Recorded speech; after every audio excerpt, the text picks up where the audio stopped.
Not yet. Good afternoon, US. Good evening, UK. Hope everyone's well. Hope you've had a lovely Monday. And tonight's guests are Wayne Thomas and Tonya Geyer Grierson. Sager. Poor pronunciation. So you're from the Grand Rapids Ghost Hunters podcast. So I first encountered the podcast was about 2 years ago, Wayne. Yeah, you were on a couple times, Yeah, right? that's right. You were on for the farewell show, but I'm back.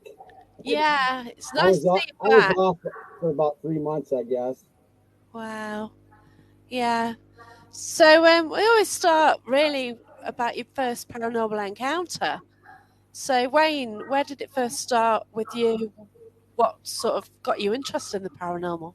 Yeah, well, mine's easy. Mine goes way back to my grandfather. I was about 5 years old when my grandfather told me about he was a ghost hunter.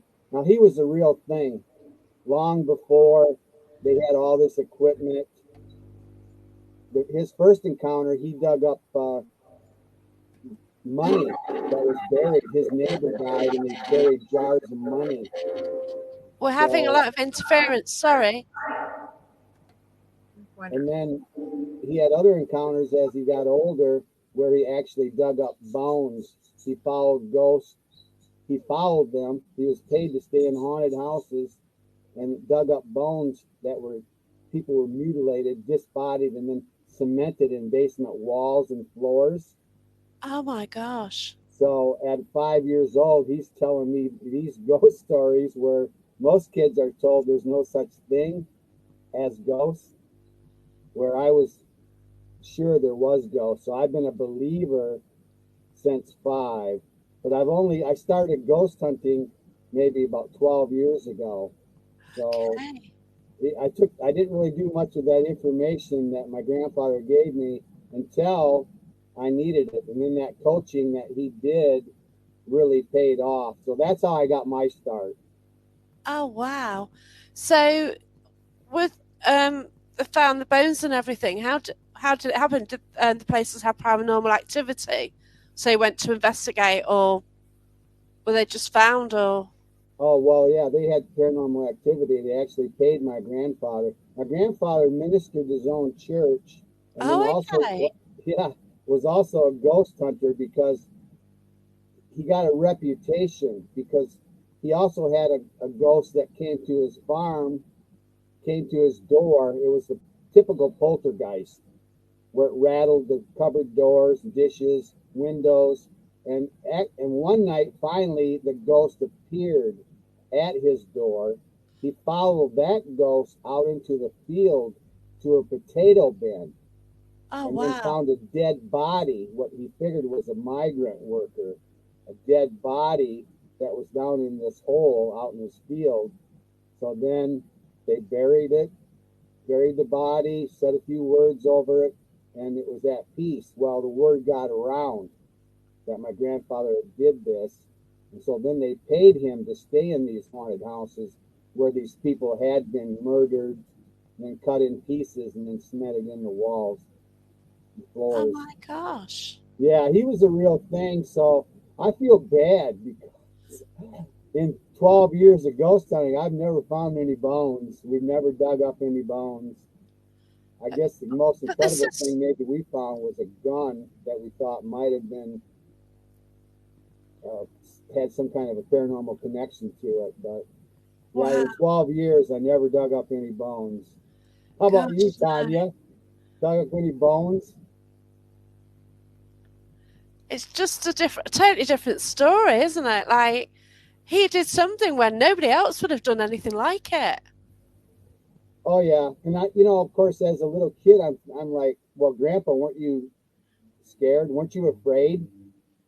He goes, no. He goes, ghosts are more afraid of you than you are of them. So Wow. I wasn't exactly sure of that yet because I hadn't done any ghost hunting, but that was good information to take with me, in all these spooky locations that you go to. So yeah, It's such an incredible story. I've never heard anything like it. I know. Yeah, he was the real thing. He was the real McCoy. Wow. So what years are you talking when he started doing this? Oh wow, shoot! I wrote an article, but you're talking way before 1800s. He's dead now. Yeah. He lived to be like 90 years old with one lung. He fought in World War I. He saw there wasn't even automobiles around when he was young, and then before he died, we were landing on the moon. So those are the changes that he saw. Wow. But Incredible. I've been a believer, devout believer, because of those stories that he told me. And then I had him repeat the stories because as a teenager, I told some of my friends about it, and they go, "Oh, your grandfather ministered his own church. Maybe he's just trying to put the fear of God in you." I thought, that's reasonable. I'll Yeah. check into that. So I went back to my grandpa, asked him all over. So I have the stories down better than anybody in my family. Yeah, So I'm kind of, it's like a legacy that I inherited from my that's grandpa. intriguing. It's a family thing. Wow, that's just so incredible. So it was because he was a minister then that he was called out, was it? I think because clergymen and adolescents see more ghosts than anyone else. And I think that connection, I think some people though are just kind of geared for it myself. Yeah, They're more sensitive, especially ones like Tanya, where they already have some psychic abilities. brilliant. Oh, Oh, that's brilliant. I love it. Yeah, because you don't know people who've like have history which goes back as far as that. And with him being a ghost hunter, well, can you doing still stuff see me? paranormal. Yeah, yeah, I can see you. Yeah, I got that's just totally incredible. That is. It really is. I have a That's blank amazing. screen, but that doesn't really matter as long as you can still see me. Yeah, we can see you. Thank you. Okay. So, Still there. You're still there. where did it start with you then, Tanya? Oh, before I can remember, because of my sensitivity, I was born from a long line of sensitives. Um, that as time's gone on, we found more and more evidence about their sensitivity gift. So my first paranormal experience my mom actually tells me about it started the night my father died of a car accident. The night he died, I slept walk. I Wow. never slept walk prior to that. And I slept walk every day since every day we lived in that house until we moved out. My mom actually personally believes it was my dad's way of using a sensitive conduit to check on the family and make sure everybody's okay. Oh, But I bless could you. see spirit and ghosts long before I can really remember. I remember going on vacations with my family and being terrified in places that everybody's like running around like it's fine. I remember being my grandpa wanting to get us a picture of all of his grandkids in front of this coal mine and hearing voices coming from the coal mine, knowing it's an abandoned coal mine. And it's like, I'm not going in. No, thank you. Everybody else is Wow. running in and out. And I'm like, nope, I'm up here. I'm good. Yeah. I mean, my experience with the paranormal is, I So, wish I could say I could remember the first time, but I can't. okay, how did you deal with that? Were the family okay with it? And My family always, typical of a kid in the 80s, when you would sit there and say things, you see things, or they would tell you it's your imagination, yeah, or or it's, you have an active imagination, or you're making it up.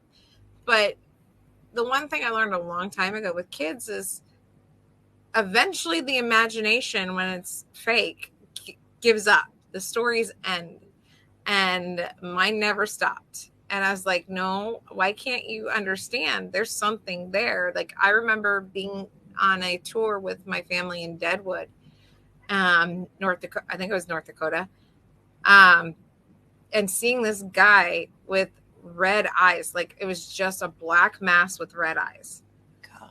And they're taking this tour because if you don't know much history about Deadwood, it was a lawless town. I mean, it was founded by people for the gold rush, Okay.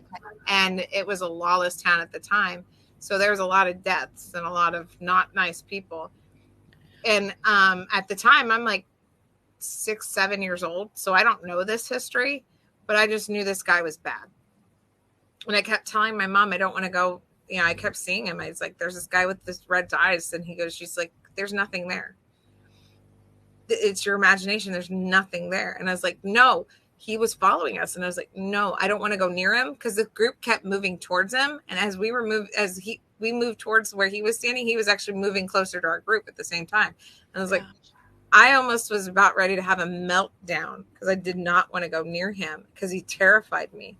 But it was like, okay, do I throw a fit, ruin everybody's day, or suck it up and grab a hold of somebody and cling tight? And I chose the latter of the two. And I mean, I think my mom had bruises by the end of the time, by we finally left, because it terrified me. But most kids, when you don't have that explanation of what's going on, it will scare you. Yeah, what age was that? How old were you? I think it was about 7 or 8 when we were out that way. Wow. That's so many crazy. of the people that come on our show have had early experiences, childhood experiences that led them into the paranormal. Yeah, it seems to be the way. So I've got a question here from Anthony then. Tonya, as a kid, were you able to tell who's calling on the phone without you being near the phone? Yes, actually, I would tell my mom a lot. My aunt's about to call. And she's like, no, she's not. No, she's not. And then the phone would ring and it would be my aunt. And she's like, how did you know that? Or even now as an adult, there's times where I pick up the phone.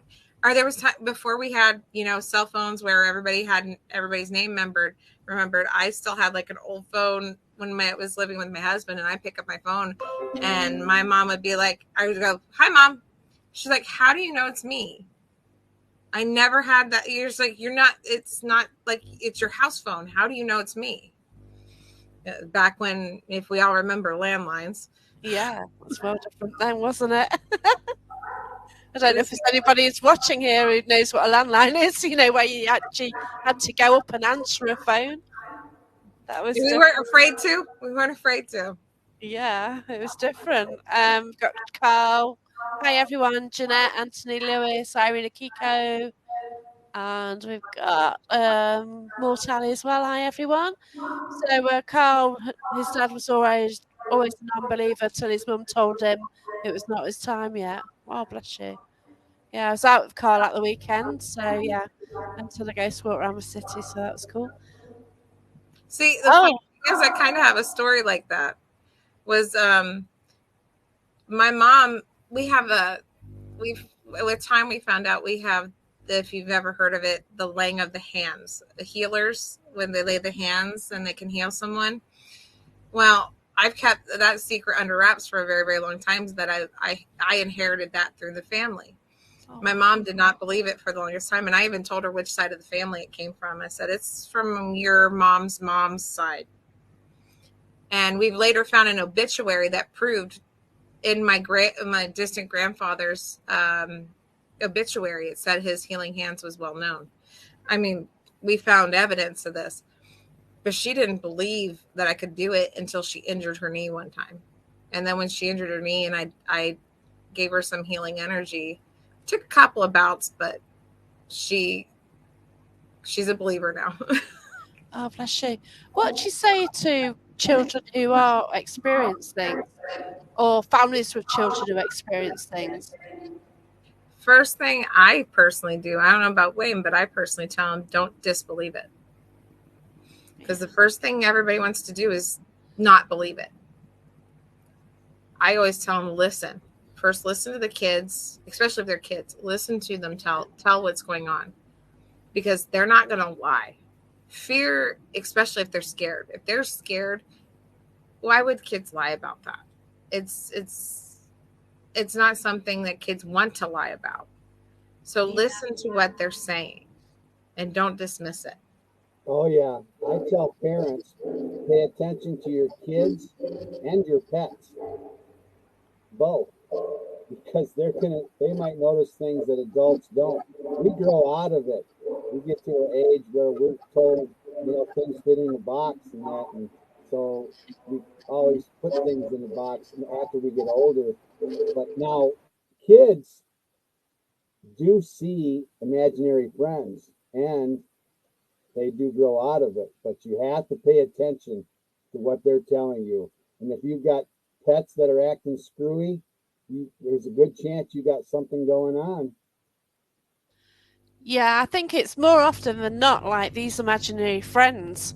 Like as time goes on, it potentially could be paranormal, couldn't it? Right. More so they're actually saying that, yeah, just don't ignore it. Because, yeah, they could actually be talking to someone. My nephew had an imaginary friend. She was a lady, and he told her, mention the name, and he spoke to her for years, and he described her and everything. And it's really intriguing. I think my sister just kind of accepted it, but she never thought he was talking to a spirit or anything. It's just That's usually not, where they think. It's funny because with my family, there's been so many different paranormal experiences, and one of the things my mom always said is I never really talked about a imaginary friend, wow. but I would always be scared of things that she couldn't understand. And she goes, it never was really in our home. There was never when we were home. Well, I said I knew our house wasn't haunted. It was always visited by by family. We always knew family would come in and out, but it was always when we were out visiting historical places. I've been to Salem, Massachusetts, and I remember couldn't breathe. I wanted to leave an area because I couldn't breathe. Wow. And at this time, I didn't know much about the Salem witch trials. I mean, when my dad died, I was 2 years old. So my grandparents would choose a random trip to take us on for several years after his passing, just to kind of keep keep our mind off of missing our dad.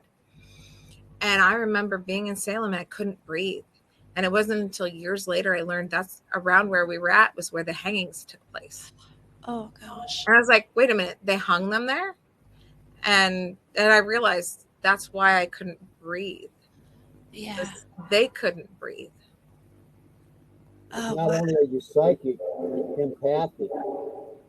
So, what's the saying? There's some kind of saying that all psychics are empaths, but not all empaths are psychics or something. That I would agree with that because I've actually encountered a lot of empaths that will absorb energy around them, not realizing they're doing it. And it's like, but they can't tell you anything about psychic abilities or anything. And I was like, wait, because you're empathic. This is because actually worked with a girl that I came in. It was right around the time my aunt just recently passed, and I wasn't crying upset, but I was a little emotional. And I came in, and she was there for a little while before I came in, but she walked in after I think we were around each other for about 30 minutes, and she walks in and goes, I don't know why, I need to sit down and cry. And I said, honey, stop taking it. And she's like, what do you mean? And I said, you're absorbing my pain right now. I said, and she goes, I can't understand why I feel this way. I was happy when I came in. And I was like, yeah, you need to learn you're an empath. Oh, bless you. How did you deal with this? How did you get to control it? A lot of practice and a lot of study to understand that I am in control of my own gifts. They do not control me. Yeah. I think grounding. We talk about that a lot on our shows. People have different ways of grounding themselves. Get outside, take your shoes off, actually get your feet on the ground. We've had people that have gotten sick. See, I think that's what my mom did with us girls when we were little because she exposed us. We grew up, she always wanted to own horses after my dad died. So we grew up around horses, and we didn't realize when we were around the horses were grounding us. Yeah. That energy was peaceful. And to this day, me and my sisters will talk about our fond memories with the horses. So It is many, calming, isn't it? Mm-hmm. yeah, horses are. all pets, though, you put so much love into them. But so many people, kids, keep it a secret, whether they're whether they're psychic, or they're seeing ghosts, or whatever, whether they saw a UFO.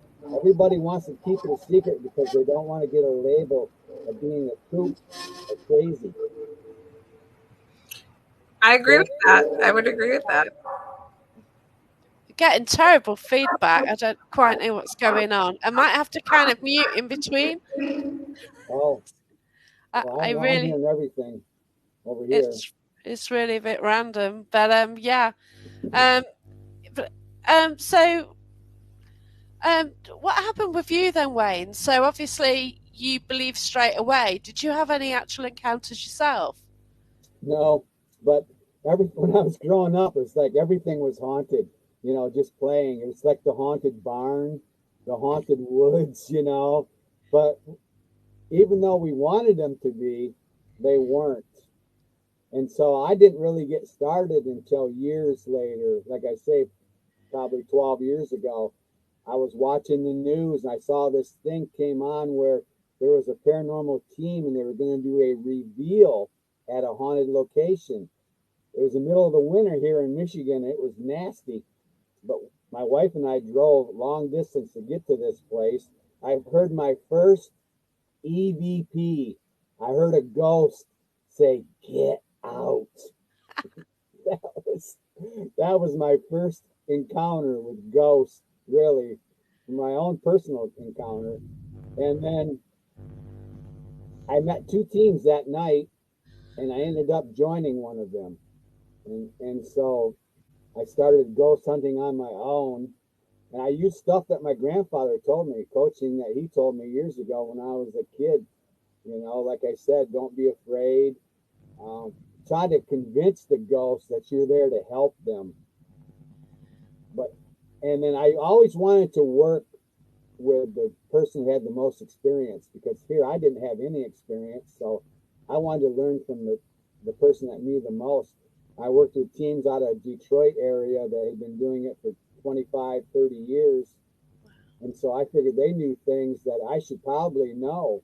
But it came natural for me.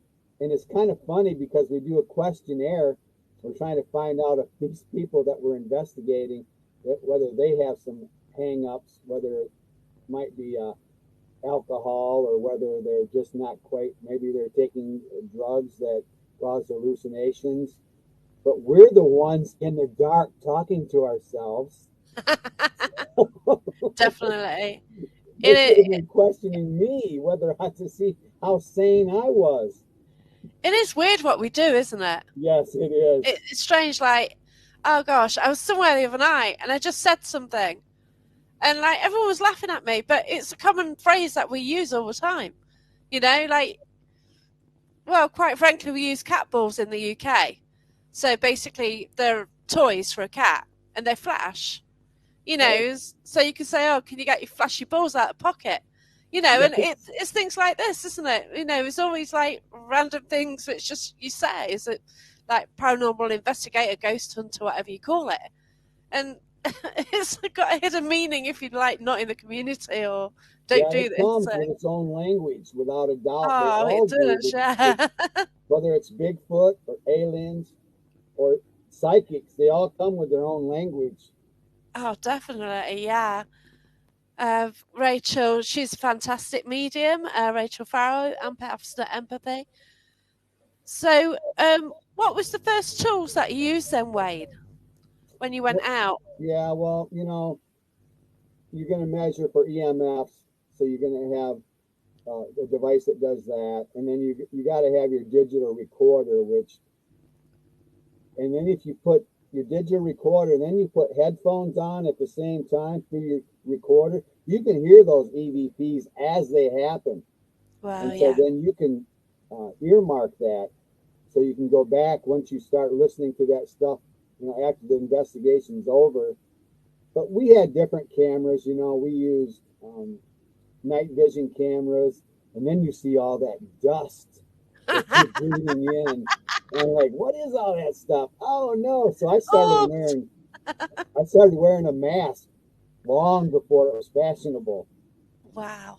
Because I was in like some strange locations, you know, like tunnels that were underneath homes and stuff, long tunnels.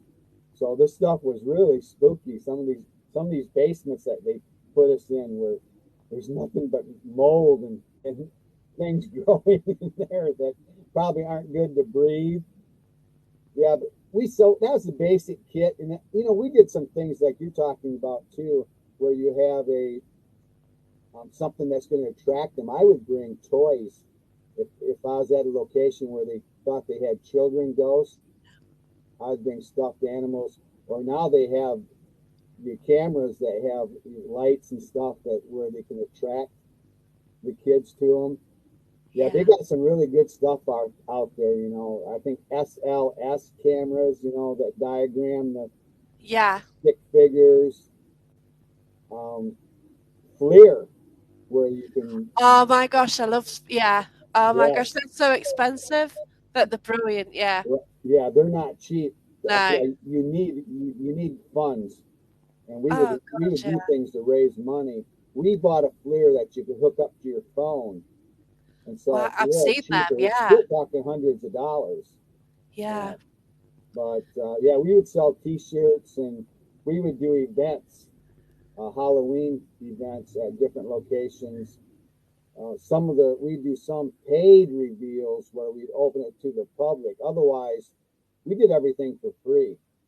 And I know Tanya's like that too. She's not one that charges for her service, where most of your mediums are out to make some money while they do it. But we never charge any individuals to come and investigate. And we were always about our mission was for family and children. If there were children involved, Oh, I will still do and come out and do a smudging and a blessing.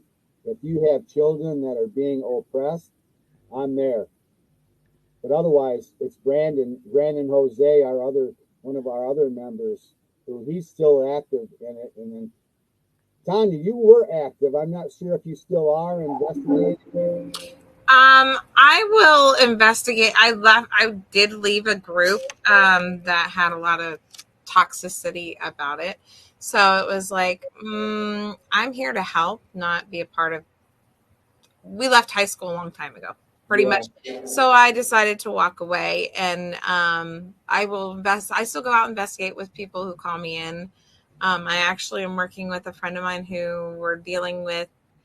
There's something she's called me because there's something in somebody's house and we need to figure out what's in the house because it's not so nice to the owner, and I don't appreciate that. Don't expect them to try to coexist if you're not going to be nice. that's right. Yeah. You're in it for genuine reasons. Like some people are just going to a house to see what they can get from personal reasons, whereas you're oh, actually going out to help. And yeah, that's great. that yeah, that's kind of how I felt with the group I was with. It was there more about what evidence can we find to make us feel important instead of, and then let's bicker with each other, unfortunately. And I was like, I don't play those games because we need to work together as a team. We need to work together as a community. Like Michigan's got a great paranormal community that works together so well. Here in Ohio, I wish we had that. Yeah. That we have certain feelings of my territory. Don't come into my territory, and Ah, it's so sad to see that. And I'm like, I would love to see more of the camaraderie like they have up in Michigan.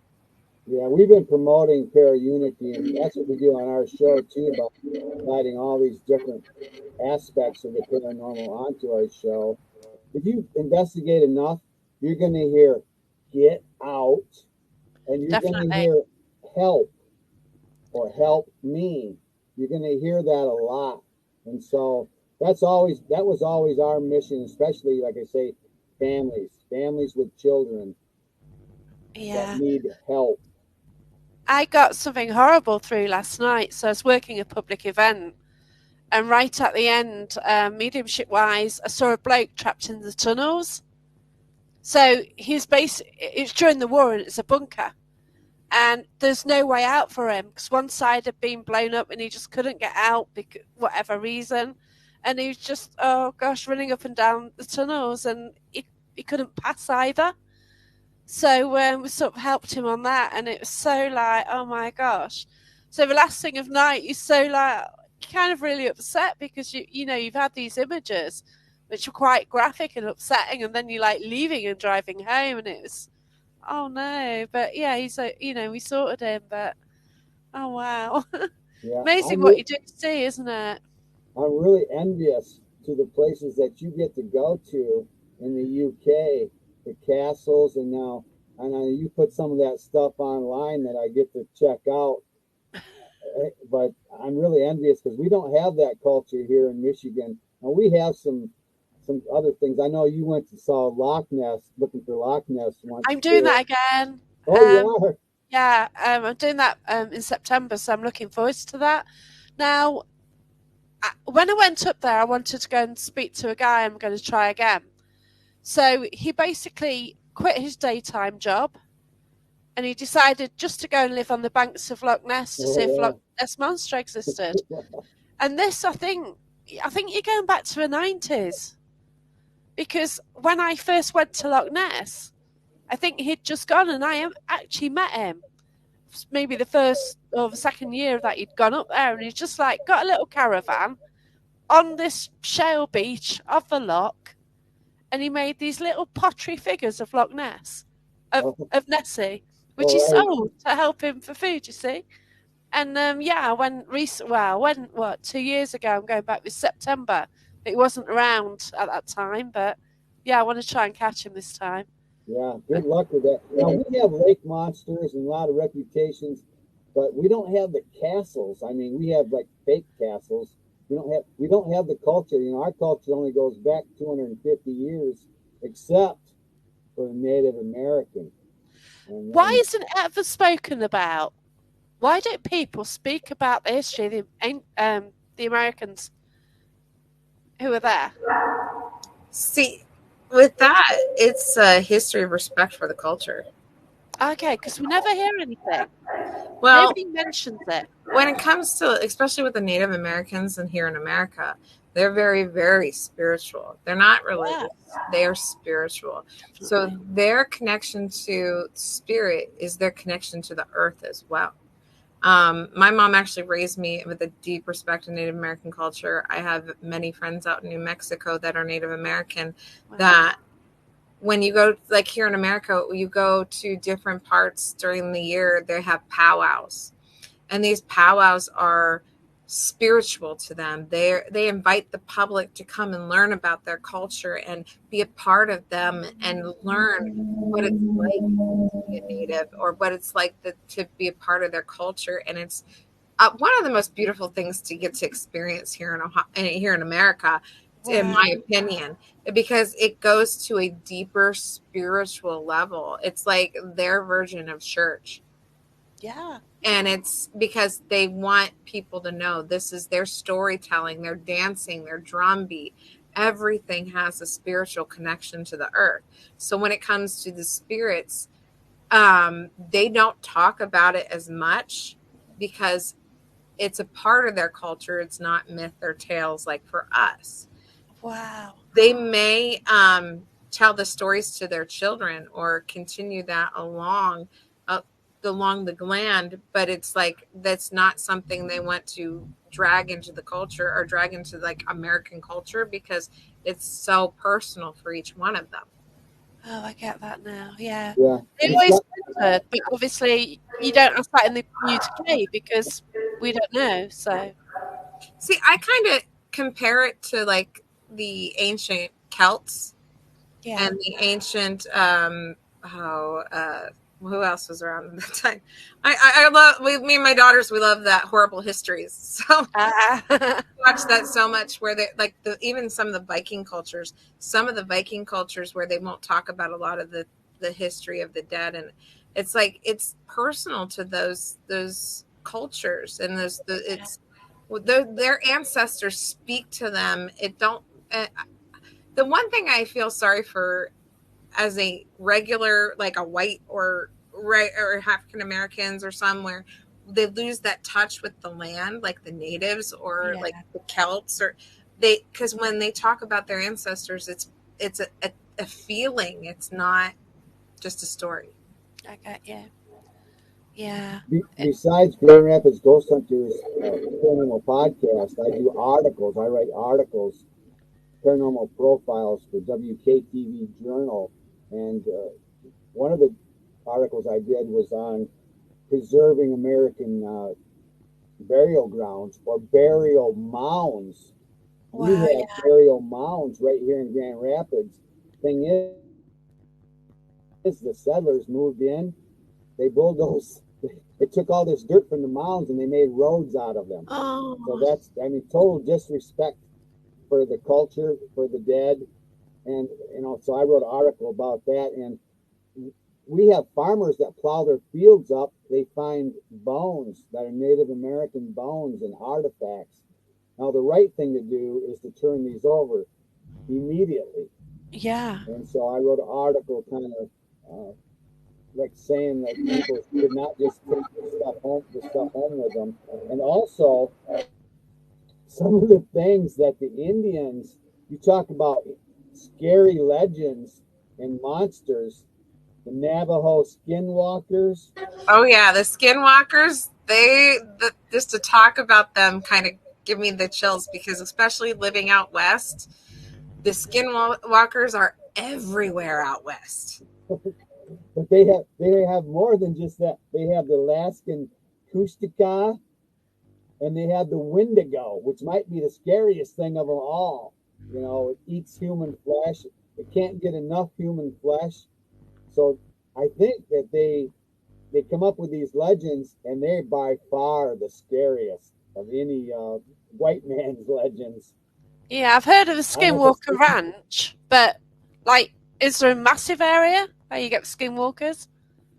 Oh, out west is the biggest. They range from I've talked to natives that in New Mexico, they have stories from the tribes in Arizona, Nevada, up into Colorado. Like, there's even some that have talked about when I lived in Albuquerque, New Mexico with my husband, they had a powwow. I have to look into it. I don't know if they still do it since COVID, but it was called the Gathering of Nations, where 5 native nations would come together and have this huge, massive powwow.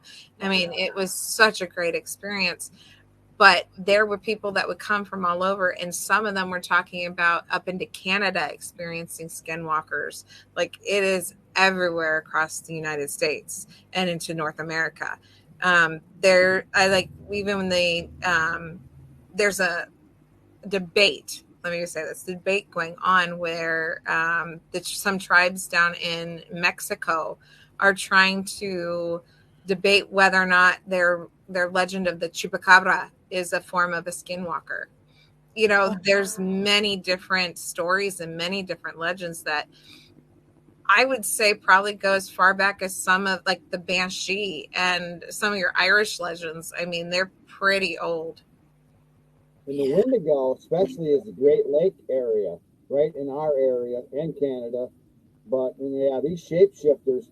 And then if you're out ghosting and you run into something like this isn't a poltergeist. This isn't Casper the Friendly Ghost. Aye.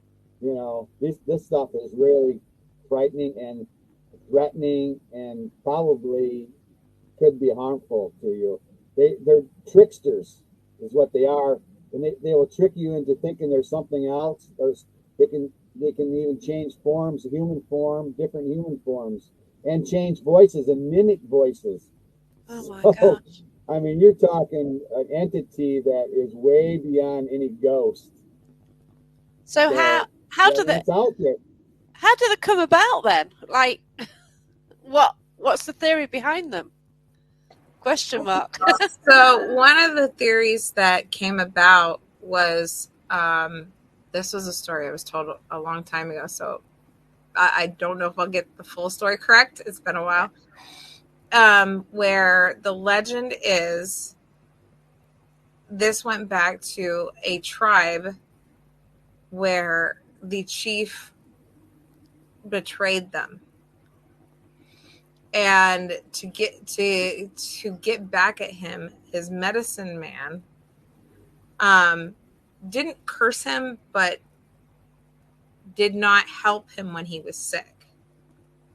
So it was like they turned their back on him because he betrayed the tribe. And as a chief, you don't betray your tribe. You're supposed to be the guide. You're supposed to be the go-to. You're supposed to be the one that leads them. So the medicine man decided he wasn't going to help him when he got sick. So in vengeance, he decided to come after him. And supposedly the tale is that he absorbed him, as in turn cannibal, is what I was told, and kind of started to morph and become something different.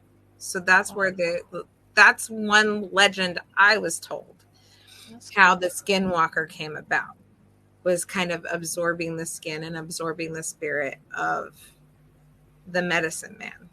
And it since then has morphed and has become his own tales. And but that was one ancient tale I've been told, and it kind of gave me the chills when they said it, and I was just like, I don't care if it's not true. That's kind of creepy and gross at the same time. Yeah.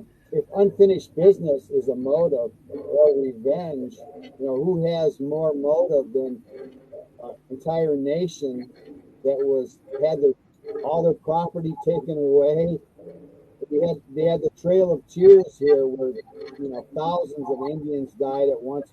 Whole tribes were massacred. Who has more right to have revenge in the afterlife than Native Americans? I don't know who that would be. So they have all the reason, and then they have these curses that are on entire families, and then they have shaman that are the answer for some of these, how to get rid of some of this stuff. You have to go through a shaman. A lot of spirituality in the Native American. Yeah, I tried to go down the shamanic route when I was studying, because I love the nature side and the earth. It's great. If you ever need to chill out, to go to the woods. It's like the trees are trying to talk to you. It sounds mad, but got so much energy in the woods, hasn't it? Yeah. I got another show coming out where I interview Shaman Wu, and he lives in Colorado in the mountains. So he has his mountain sanctuary where he gets in touch with nature. It's all about earth healing through the shaman. But man, he was he was hard, and it seems like they want to not reveal everything to you.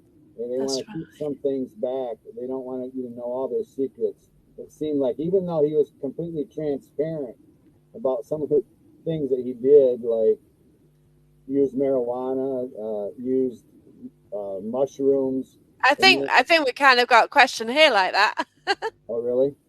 Yeah, what goes into the peace pipe? There you go. I think he's talking about peyote. Peyote, okay.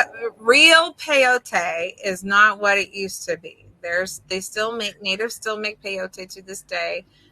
It is a secret within each tribe, as my friend Anthony told me, of what they put into it, because most of the ancient herbs that went into peyote are now extinct. Oh. Mind expanding, psychedelic, hallucinogenic, help you get in touch with that other world. But it didn't originally start out that way.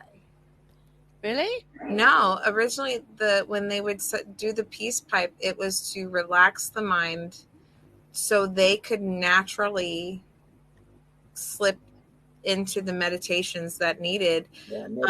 But since then, like I said, most of those herbs and that we used to back in the ancient times are extinct. Like the white men came and wiped out a lot of that land and destroyed a lot of their herbs and that they needed, and now it's more of the psychedelics and more of the they could kind of find to resemble as close to that original peyote as they could get.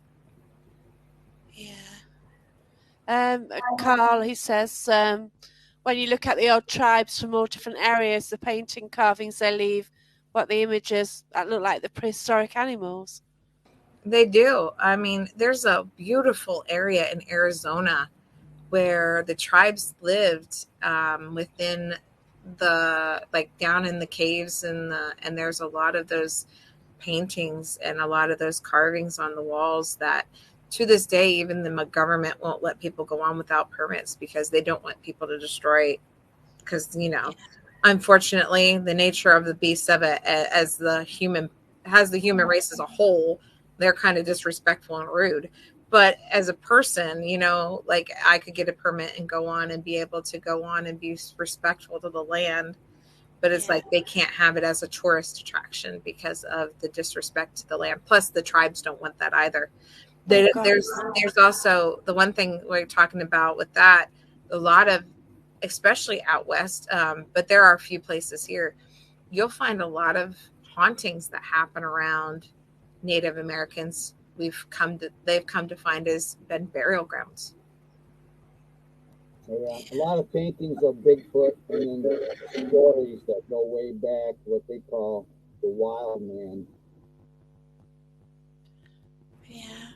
A lot of culture there, but we kind of like ignored it here, like you say, and bulldozed it down and took it away from those people. Where in the UK, if you guys can celebrate that, I'm envious of that. And the castles you get to go to. Someone just sent me something from the Aussie Paranormal podcast talking about the Red Castle. I don't know if you ever heard of that one. I think it's in Scotland. I'm not sure. No?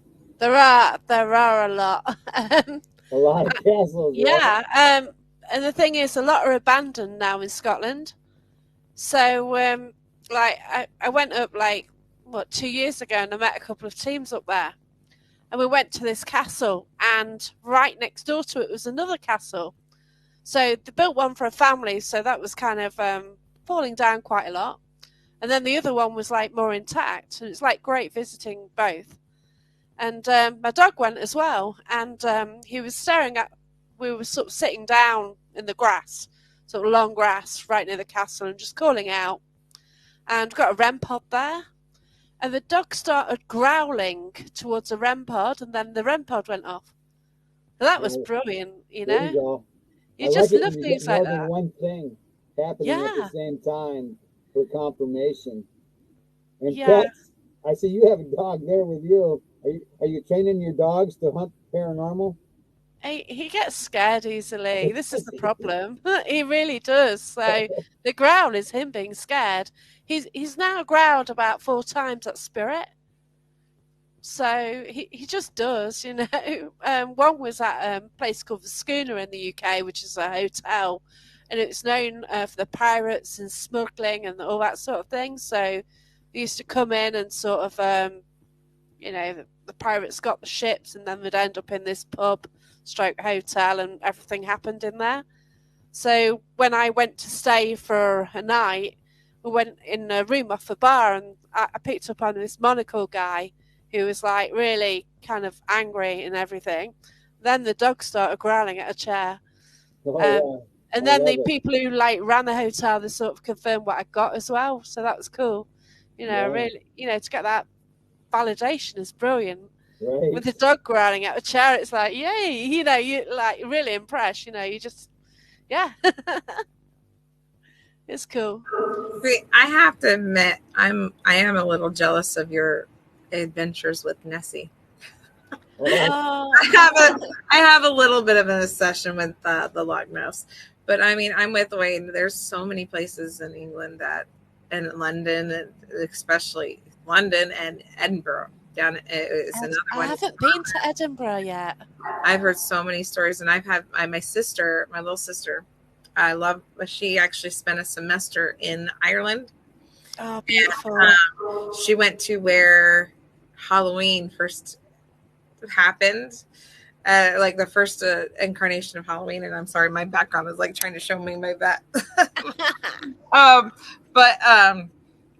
I was so jealous, and she goes, no, the power that's there is such an amazing experience. And I was like, don't rub it in. Yeah, I've 'Cause done a tour around like Belfast and the Loch, and I've been to Giant's Causeway around that area. That's beautiful. Yeah, I love it when you share those video or the photos in that in those areas because it's something I'm never going to see. I will carry on. I am going to Scotland. I'm actually speaking at a Parafest at the weekend, so if anyone's watching and hasn't got tickets, there are tickets available. And it's on at Skegness on Saturday. East Anglia Paranormal Investigations are running it, so there's a few speakers there. There's myself, Wayne Seaton, Mark Manley, and Robert Young. So yeah, There you go. and Neil Packer. So anyone watching, it's going to Tanya, be like a cool Tanya weekend. attends some of those things in our area. Have you been to MI Paracon? I haven't. Oh, I thought you went to something recently. Where'd you run into the Ghost Brothers? Me, I was at Parapsychon at the location that's right that I'm showing off right now. Oh, okay. There is and here in America, we're very classic for making, like back in the day, our prisons look like Gothic, like what you see behind me, Yeah. Gothic, intimidating buildings, like something you would see in England, and they were modeled after castles. And Mansfield, and my secret obsession that's not secret, Not now. um, is one of those such buildings that if you walk into it, you feel small and you feel insignificant, and that was the point. It was trying to scare you straight. And we had a huge our Parapsychon. So we do a paranormal and psychic convention out of there. Awesome. So we have we have the Ghost Brothers. I don't know if you guys know about them in England, but they were there and I got to meet them again. That was my second time seeing them because I followed Dalen do his graveyard shift, where he's got a YouTube where you get to see him go to graveyards and talk to people who might not have been spoken to in a long time. Oh. And we were talking about one episode that he had recently released where he actually had somebody tried to steal his car, and I was like, no. But while we were doing that, he kept hearing his name. He kept hearing his name. I was like, well, yeah, you had a friend who recently passed who was trying to warn you about your car. Because they told him that while they were doing it, he was listening to the spirit boxes, and it told him to get up and move, and it moved him closer so he could keep an eye onto his car. So it was just funny. And I love this place. This place is, it's a prison, but originally it was called Mansfield Reformatory. So it was I've heard of that. Reformatory. So they wanted to get them when they were young and reform them into better human beings and better citizens, but eventually became a maximum security prison and closed down because of atrocious things that did happen there. But it's a gorgeous facility. Anybody gets a chance to come to visit, it's worth the visit. It's in the Guinness Book of World Records. Wow. It's the tallest on one of the tiers. It's the tallest freestanding prison in the world because it's got 6 tiers. Wow. Yeah, so it's my secret obsession. Oh yeah, That's fantastic. you brought up a good point about hearing your name. Along with Get Out and Help, if you do enough investigating, you're going to hear ghosts say your name. I've had that in my house. Yeah. So I got back off an investigation, and I was just going to bed basically, and I heard the name Jackie. I knew it wasn't my family.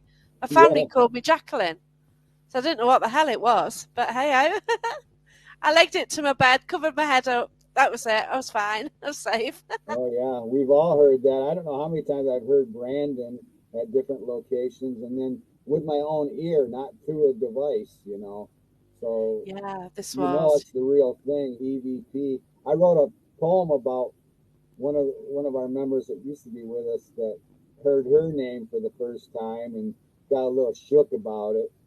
But you do it long enough, you're going to hear ghosts say your name. And they know you're coming usually before you even get there.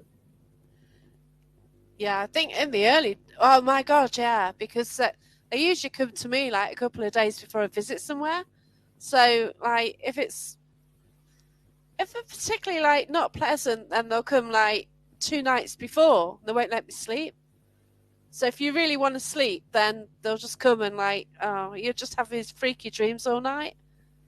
Yeah. But yeah, See, I've never experienced that, but I have the control to tell him if you're gonna try to scare me, you're not gonna do that to me.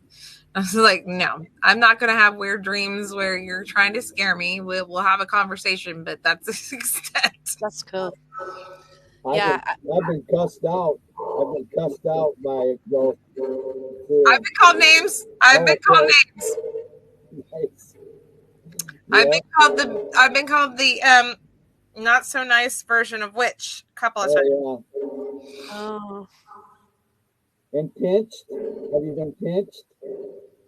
No, I will not let them touch me. Oh, I've been scratched once, and the spirit learned to regret it. I mean, because I was mad, I was hot. You don't touch me. You don't touch people lots around of me. scratches. Yeah. Lots of scratches. I have photos of scratches. Military museum. I made a stupid joke about a gay Nazi and oh, at a military museum, but they didn't take it out on me. They took it out on my partner. It scratched him immediately. Yeah, we got photos of that. Jacqueline, have you come across that? Any scratching? yeah. Actually, Carl is watching. Um, we were out on a ghost walk with Richard Felix, so he was going around my home city telling stories, and we went to the Robin Hood statue. I'll post pictures on my page later. So it's just a bronze figure of Robin Hood with his bow and arrow right near Nottingham Castle, which doesn't look like a castle, sorry to say.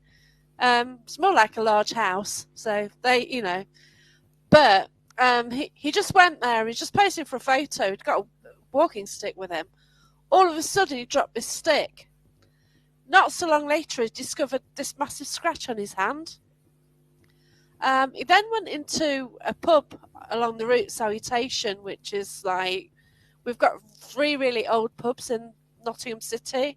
I think one's 1189, and they're all got reasons for being the oldest. Whether one is like the oldest building, the oldest pub on site, or there's 3 different reasons, and each one gets the oldest. One of them. So he went in the pub, and then he felt some water drip on his hand as well. So this is Carl. This is Carl who's watching now. But yeah, But I've never been scratched.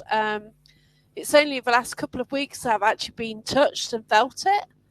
So I was at Derby Jail just over a week ago, and we're just waiting because I help host there. I was just standing there, just chatting to a girl, just waiting for the guests to come. And she saw something come behind me, and I felt someone touch and run their little greasy hands around my shoulder. It's like, she actually saw it. She saw him walk by and do it. It's like, oh my God. Oh, Yeah, so it's like, that's a new one. So I don't know if it's like a new mediumship skill, because I've never actually felt them before. So I don't know. I also saw them a lot that night. I don't usually see them, but I kept seeing them peripherally of my eyes. See, It's weird. I personally think when I feel like, for me, I'll feel like a cold breeze, or like a little bit of pressure of them trying to touch me. And I don't know, from my personal experience, I think that's their way of kind of having an impression, or even matching their energy with you, so you can communicate or can see them better. I don't know if that's how you would feel about it, but that's kind of how I. Oh, yeah. They might not be trying to hurt you, but I did make a stupid joke when it happened with me. But Yeah. I have pictures of like welts on people at a private place we went to, and it almost like it was trying to spell something out on his back, and there were areas where he could not have possibly reached it with his own hand. Wow. So, I mean, I had to believe that it was true. I have pictures of those, and they're raised on his back. That's where, in this military museum, he got scratched on his back. But I've measured cold spots with a thermometer before. Wow, that's cool. Yeah, where you actually, Yeah, and then I like that where you get more than one thing happening. You got a cold spot, you got a meter going off, or you got a sensitive that's also at the same time noticing something. yeah, I like you get two or three things happening. You got meters flashing. I love that. That's really confirmation, and then that's a someplace you're going to want to revisit because definitely. it's a real thing.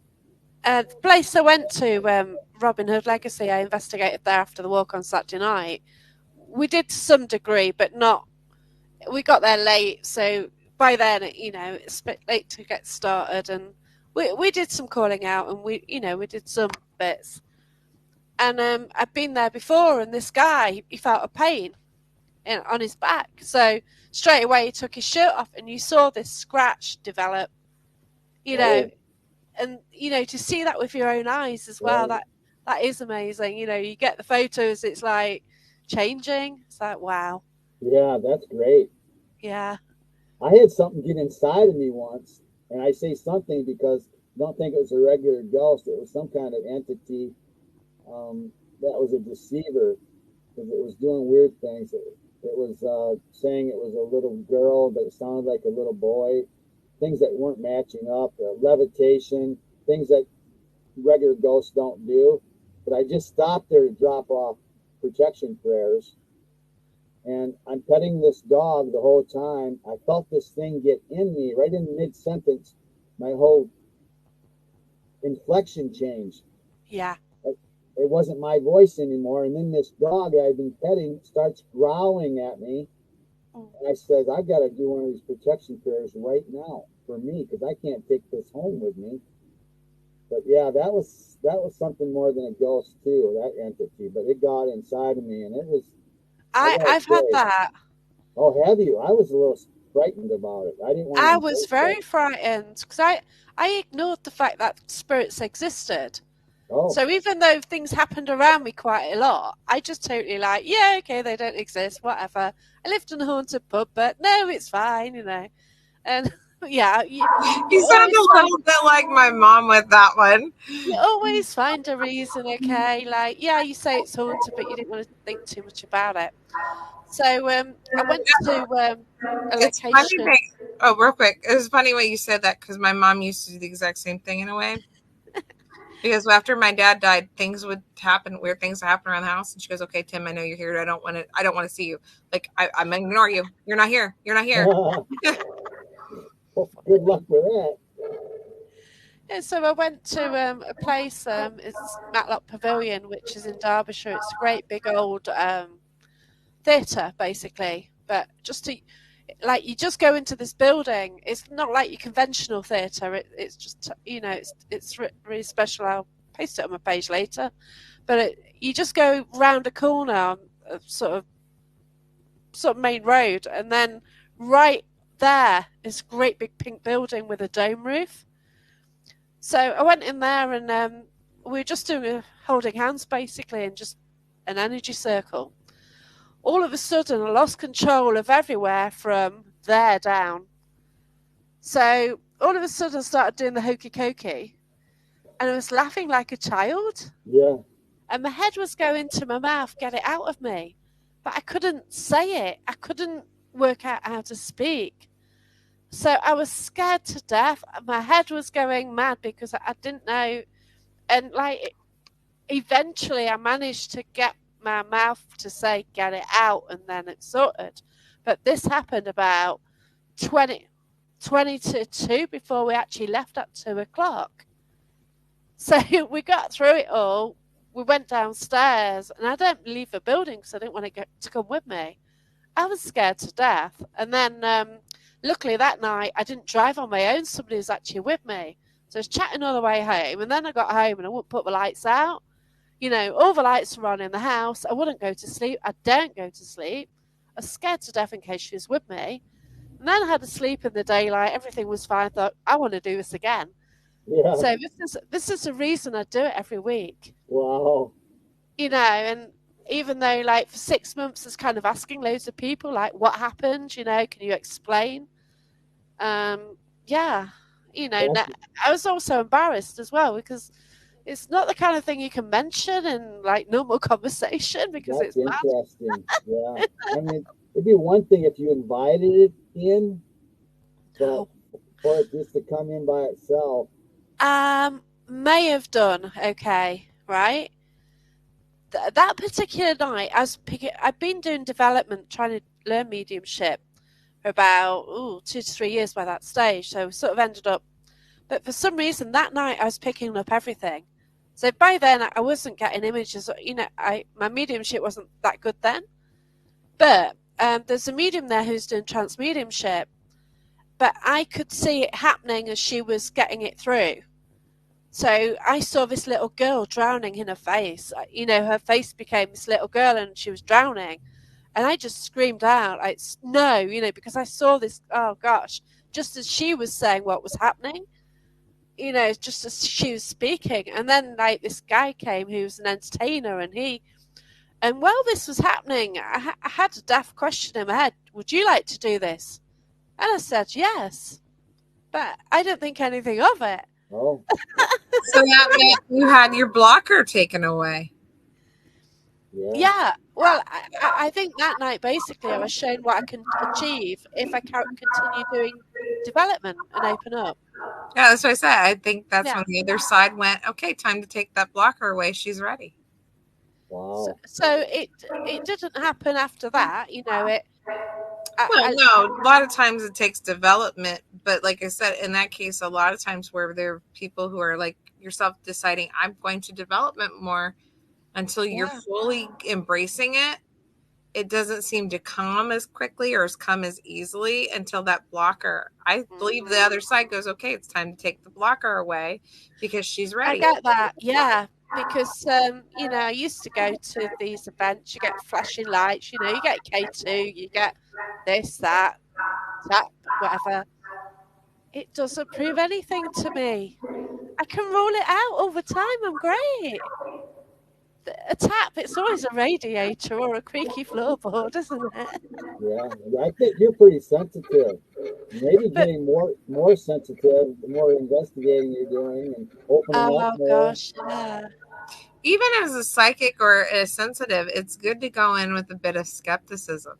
Oh, I do. It really is, because you get more answers, I think, that way. I feel like I should say that way, because you're not going in going, oh, I can find this out and I know everything. Well, that's not how it works. Yeah, you know that as well as I do.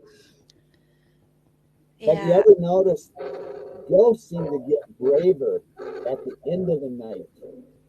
Yeah. I mean, I run my recorder from the time I go in till the time I'm out the door, and it seems like I've grabbed that doorknob to leave, and then they're telling me get out or leave. Where were you all night? Now you want to get vocal as I'm walking out the door. I got a lot of recordings with my hand on the doorknob. So I record from the time I get there to the time I leave, always. So it's amazing, isn't it? You guys haven't noticed that they get braver at the end? That they need but I've had to know you. Recordings right at the very beginning. It's like you go in a location.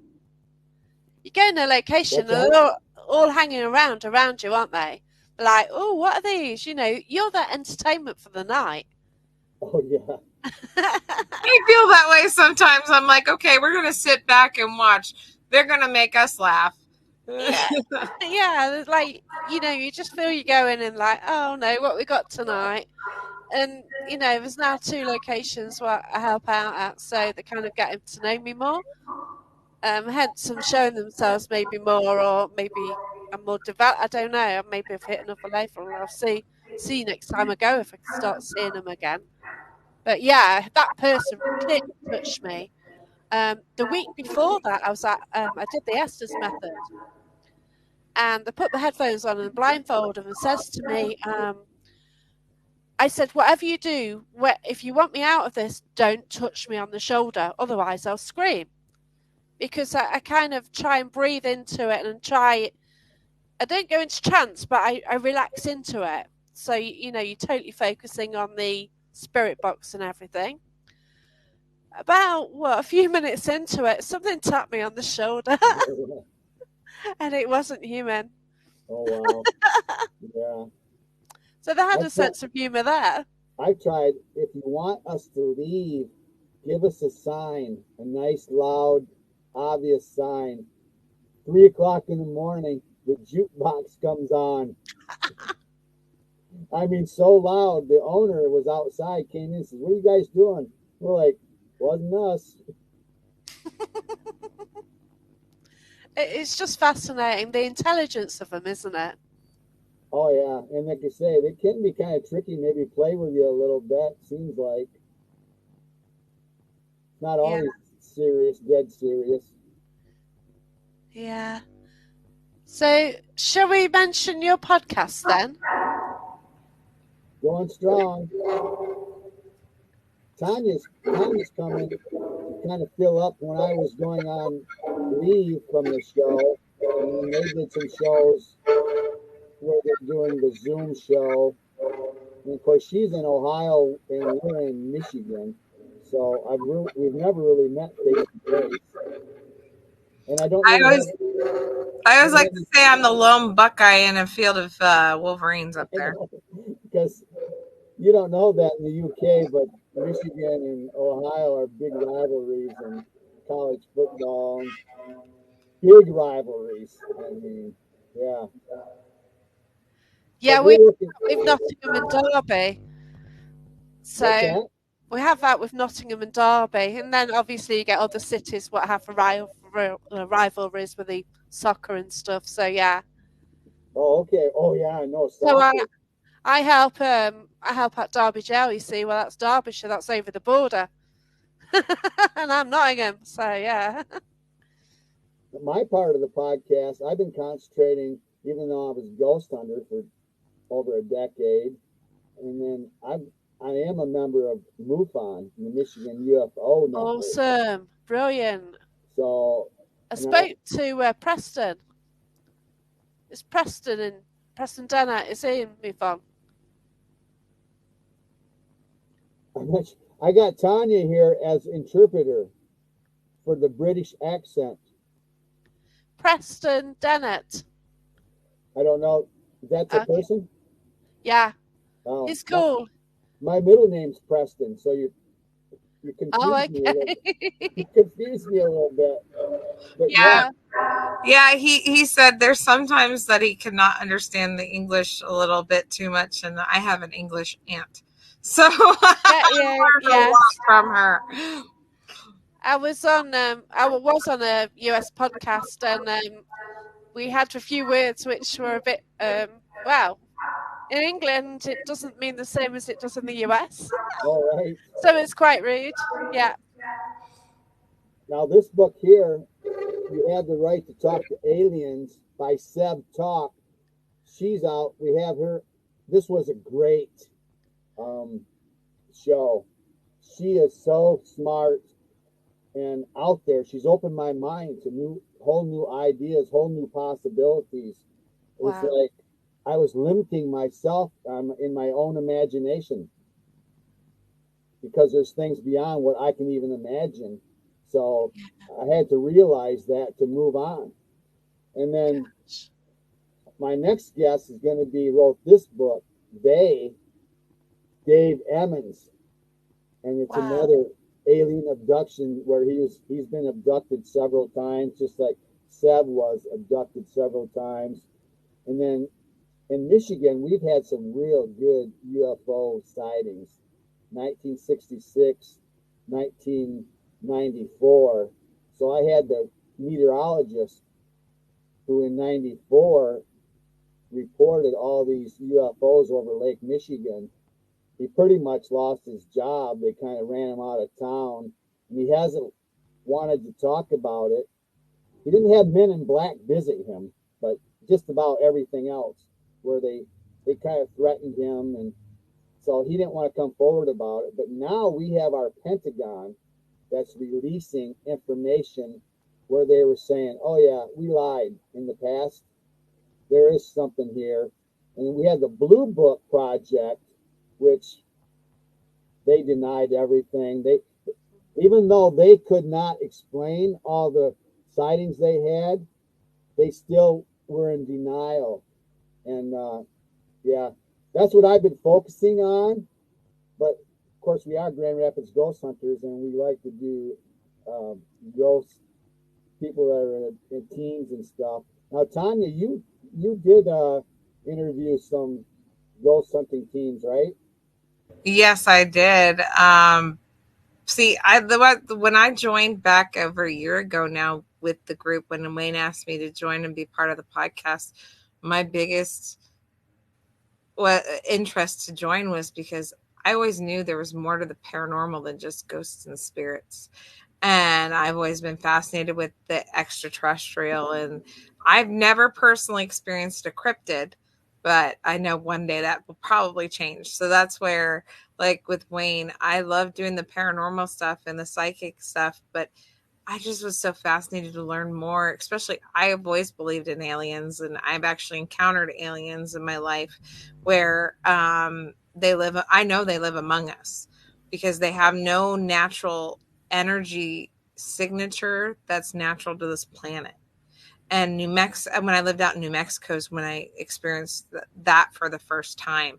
And it's neat to actually get to experience other people and talk to other people that had experiences kind of similar to mine, if not more in depth, and and talk to others and maybe learn some more. Like I said, I've always been obsessed with Nessie. Nessie is a cryptid I've always wanted to go and try to find because she just fascinates me. I don't It know is why. fascinating. Yeah. Just always have. And my mom used to always say I'm weird because I wanted to watch stuff on Nessie, and I wanted to watch stuff on Egyptian mythology, and she's like, "How do you?" I'm the weird one in the family, as she'd always. And my friend's seen an Egyptian cat. We went to investigate Derby Museum, Mm-hmm. and there's a mummy there. And there's one of those cats protecting the mummy. They saw a couple of them saw it. Mm-hmm. Like, Ghost cat? wow! Is it So a There's ghost? magic there from ancient Egypt. I mean, it's this planet is a mystery in itself, and I love to learn all that stuff, and the paranormal stuff is so much fun. But it's like I've said, when you investigate, it's 90% experience, 10% evidence, and your experiences are personal, and they are. they're one of those things that once one person you have your first experience or you hear your first story that touches you, it sticks with you. And being a part of this group and talking to others that have that same kind of feel and passion for the odd and unusual makes me a happy girl. It's brilliant. Like, oh my gosh! Like, I was on a show with Wayne, and it was the farewell show, and oh my gosh, the different people you got on that. Mm-hmm. Wow, it's incredible, really, and their experiences. Yeah, it's all about the people you Yeah, meet, different countries, different states, different beliefs. I mean, that's how you really expand your own self is through other people. yeah. Yeah, I do like your podcasts. You know that, and yeah, your guests are amazing, and you obviously work hard getting these guests because you found me from, you know. Yeah, I have a ball with it, without a doubt. I have from the very beginning, really. But you kind of like develop relationships through time. You know, I have relationships with people from Australia, Ireland, from the UK, Canada, and Arkansas, different states in the United States. But yeah, it's all about those people that you meet. That's what makes it fun and keeps my interest. Oh my gosh, yeah, because I know people. Canada is the great bloke out there who I know. Irene from Japan. Then Oh, Australia, there's New Zealand. There's a guy from New Zealand who came to the UK, and he actually invited me to investigate with him with a few from the UK. And he actually toured the UK meeting, and met with different people. And he's coming back again in September, so I can't wait for that. So that's Haunted Auckland. But yeah, Yeah, so, I had a you know, couple, people you see them on Facebook, then you actually get to meet some people. It's like, I had a wow. couple guys come from Australia that I showed around. They were here for about a week, so I took them to some haunted locations and got to meet them. I still communicate with them. They send stuff back and forth. But Steve Wilson, he is a psychic from Australia. Yeah. Yeah. Now here's another. You interviewed this person, I think, didn't you, Marie Cisneros? I remember our conversation with her. Hi, Muskegon. That's Muskegon's a little town in our area on Lake Michigan shore, and our our past here was a lot like the Wild West. It was very rough. The lumberjacks in Michigan early on, these were very seedy, rough areas, and a lot of murders. And, with murder and comes ghosts. Mm-mm. A lot of times that can be a factor. And so, yeah, that in Bay City on the other side of the state is another one that is just the same kind of thing. It has the past of these lumberjacks they were rough, they were ruffians. It was a whole different time back then. It's just it's interesting, hearing all the different stories and sort of different cultures and everything. I've learned more about skinwalkers tonight than Oh, because you just hear about it, but you don't hear details about. You hear the word the ranch, but I didn't realize it was that well. It covers so much sort of land, really. kind Well, of wanted. I I mean, wanted to you have go ahead, Wayne. I wanted to have people on the team who could speak different languages because we had investigations where we thought we heard Spanish, and no one on our team spoke Spanish at the time, so it was hard to tell.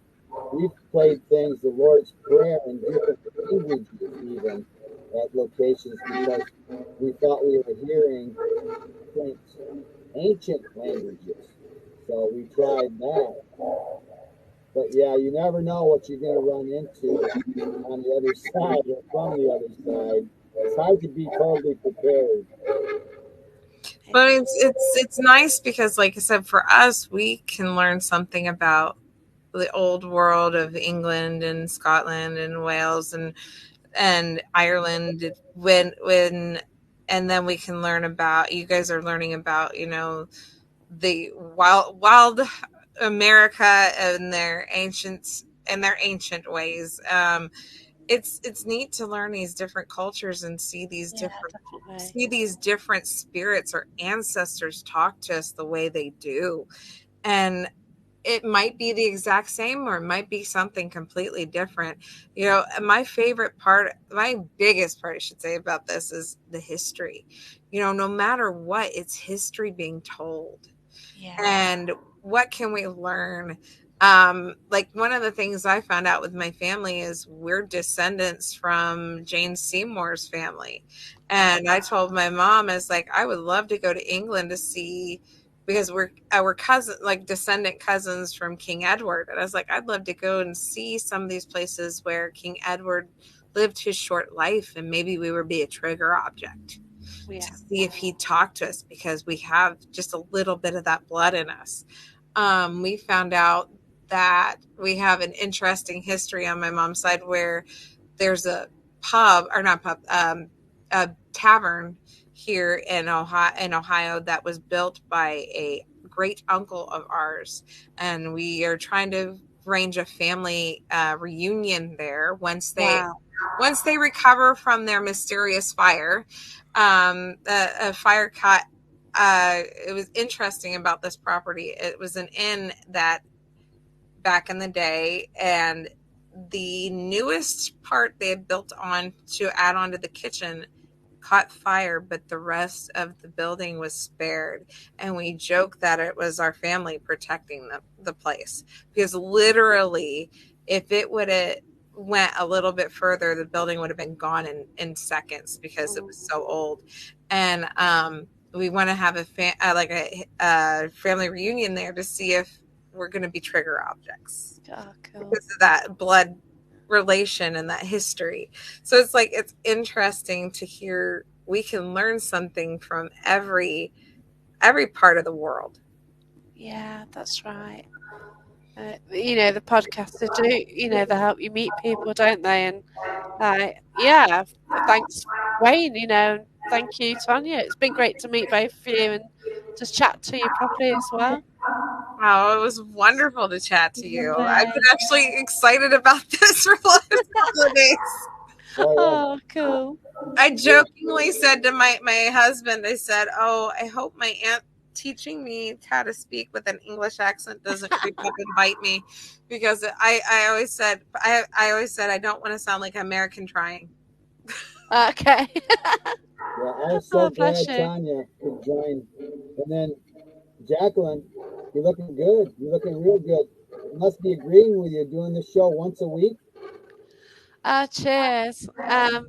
Yeah, it's cool. Yeah. But yeah, It's like, it's just hard to get guests, though, isn't it? well, yeah, and I'm doing only select guests right now, mostly authors, and I can Yeah. read their book and then digest their book and then go over their book. But I'm still open to new possibilities.